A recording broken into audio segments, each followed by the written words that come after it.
நண்பர்கள் அனைவருக்கும் வணக்கம். இன்னைக்கு நம்ம இந்த வீடியோல கனரா வங்கி வாடிக்கையாளர்களுக்கு மிக முக்கிய புதிய தகவல் வெளியாகி இருக்கு. சோ அதை பத்தி தான் இப்ப நம்ம பார்க்க போறோம்.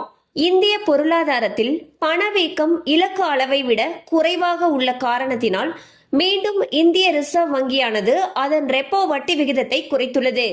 இதனைத் தொடர்ந்து பல்வேறு வங்கிகள் கடன்களுக்கான வட்டி விகிதத்தை குறைத்து வருகின்றன. அந்த வகையில் கனரா வங்கி தனது ரெப்போ இணைப்பு கடன் விகிதத்தை 8.75% 8.25% குறைத்துள்ளது. ரிசர்வ் வங்கியின் சமீபத்திய நாணய கொள்கை கூட்டத்தில் ரெப்போ விகிதத்தை 6% 5.5% 50 அடிப்படை புள்ளிகள் குறைத்ததை தொடர்ந்து இந்த முடிவு எடுக்கப்பட்டுள்ளது.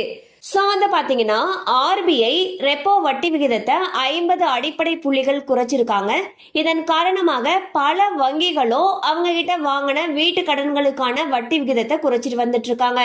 அந்த வகையில் கனரா வங்கி பாத்தீங்கன்னா இதுக்கு முன்னாடி 8.75% இருந்த வட்டி விகிதத்தை தற்பொழுது 8.25% குறைச்சிருக்காங்க.